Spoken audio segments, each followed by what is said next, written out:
guys, gagawa na naman tayo.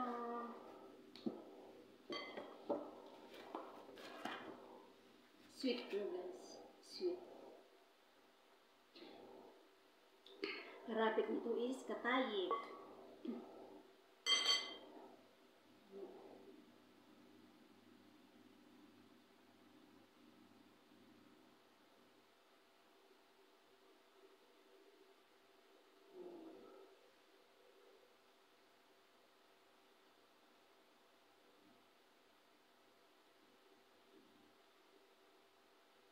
Malagkit na siya.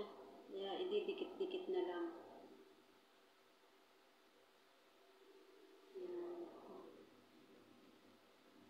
Ngayon natin ng towel para hindi siya masyadong madry.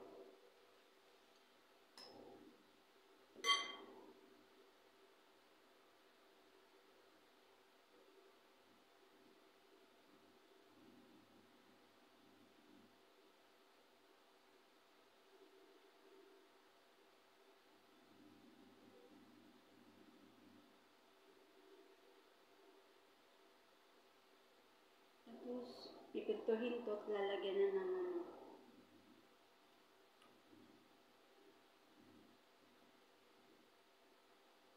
syrup na sugar.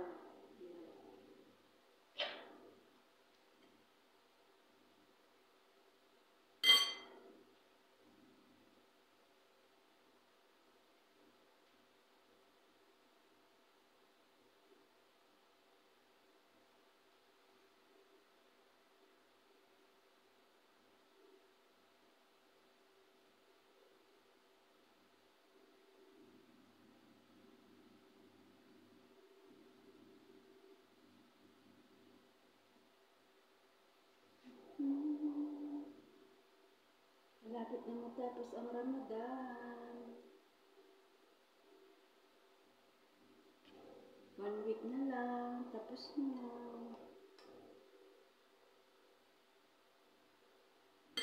Nakakaraos na naman sa kapaguran. Ang trabaho, walang katapusang luto, walang katapusang hugas. Marami laging niluluto ang bagsak sa basurahan.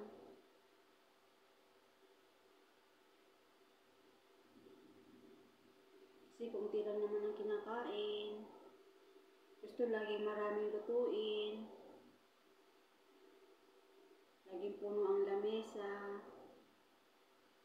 Para maraming trabaho ang kadama.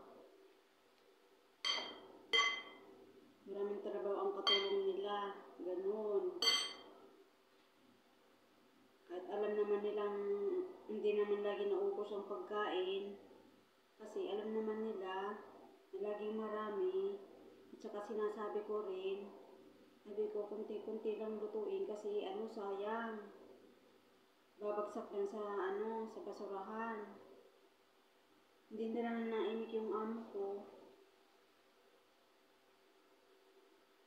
Sasabihin na lang, okay lang.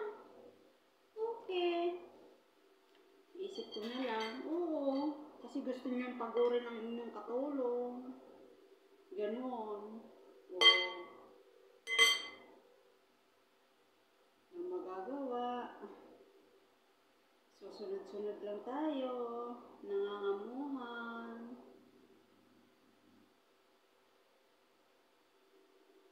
Minsan nagsasawa na rin sila ako nga. Niluluto kasi hindi naman ako nagluluto ng sarili kong pagkain. Ang lagi ko na lang kinakain yung fried chicken tapos kanin. Buti na lang lagi naman ako may puting kanin. Plain rice. Init-init ko na lang. Nalagay sa ref. Yun lagi tapos uminom ng tubig. Wala na, solve na yung luto.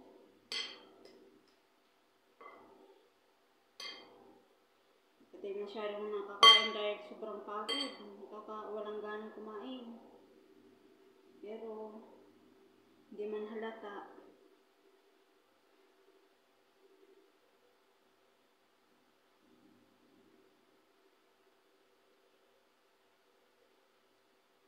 Hindi man halata na. Hindi man ako pumapayat.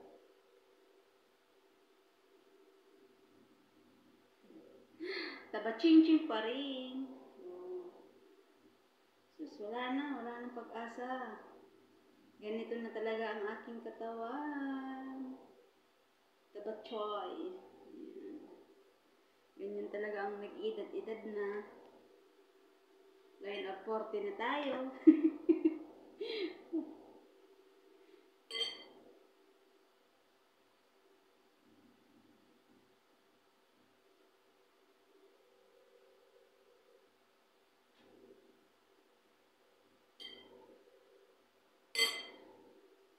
Nakarating na tayo sa line of 40. Thanks God at nakarating ako ng ganitong edad. Sana mababa rin. Kahit mahirap ang buhay. At least dito lang sa lupa na nararamdaman natin ang saya. O, ang saya, ang lungkot, hirap. O, ganyan, halo-halo na.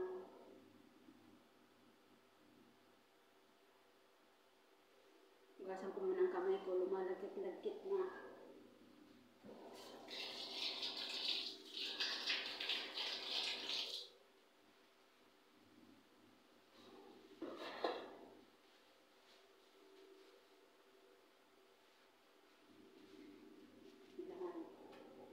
Patuloy natin.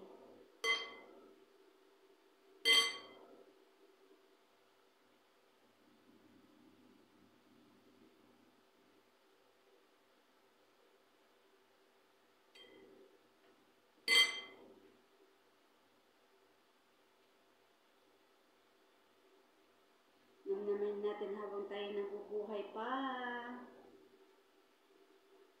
Kahit mahirap, go-go lang tayo. Ganyan ang buhay. Kasi pag nawala, wala na. Isang alaala na lang tayo ng ating pamilya.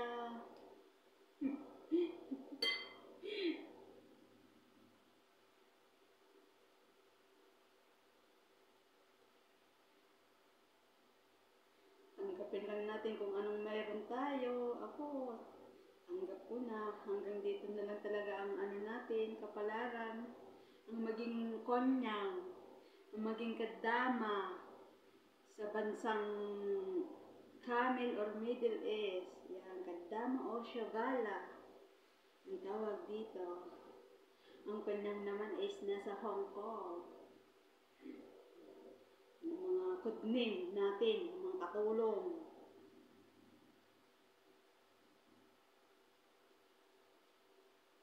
Pero kontento na ako sa ganito, okay lang. Kapag patapos lang ako ng mga anak ko, sapat na sa akin yun. Yun na naging kayamanan ko. Tapos ko lang yung 3 kong anak, magpurgod na kahit walang ipon. At least, nakapagpahinga sa trabaho, okay lang. Kung ano-ano na lang pagdating dun sa atin, sa Pilipinas. Wala akong ipon, kung ano-ano na lang. Yung iba nga, nabubuhay rin na hindi nakapag-abroad. Diskarte na lang. Total, wala na akong iisipin na estudyante.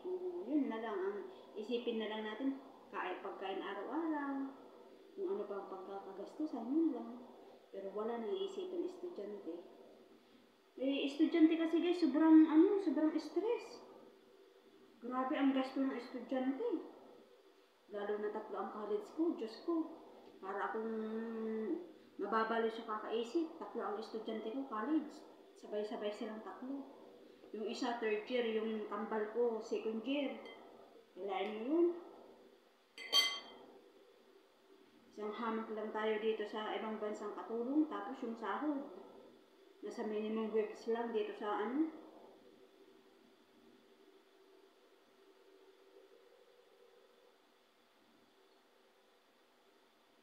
Middle East.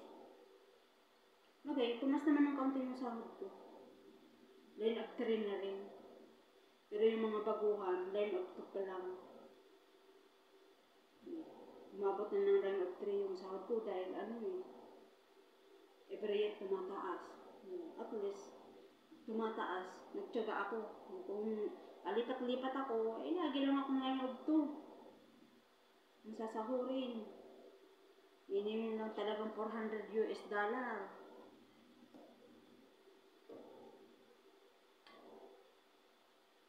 Sa Middle East.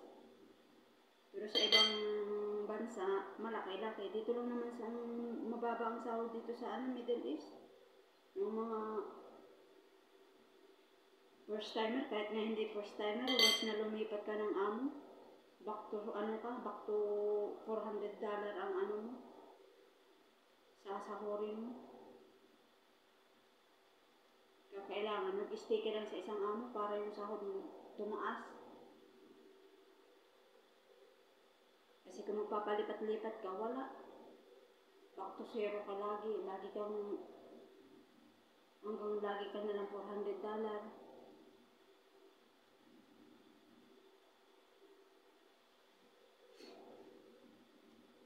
Ayun, nasira. Wala.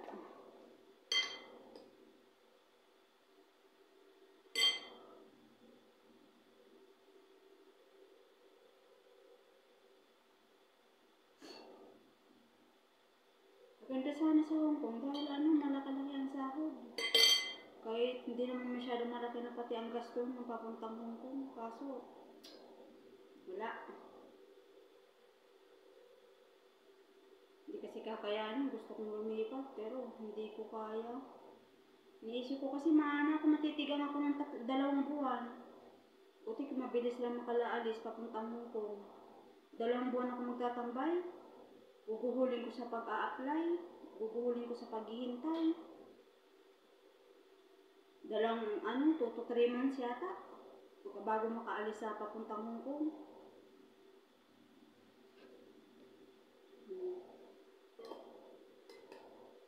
Dito sa Middle East, saglit lang, 1 buwan lang, pwede kang makaalis. Tapos, walang masyadong gasto, pare lahat ng agency. Kaya, walang problema. Kahit mababa ang sahod, pagtyagaan.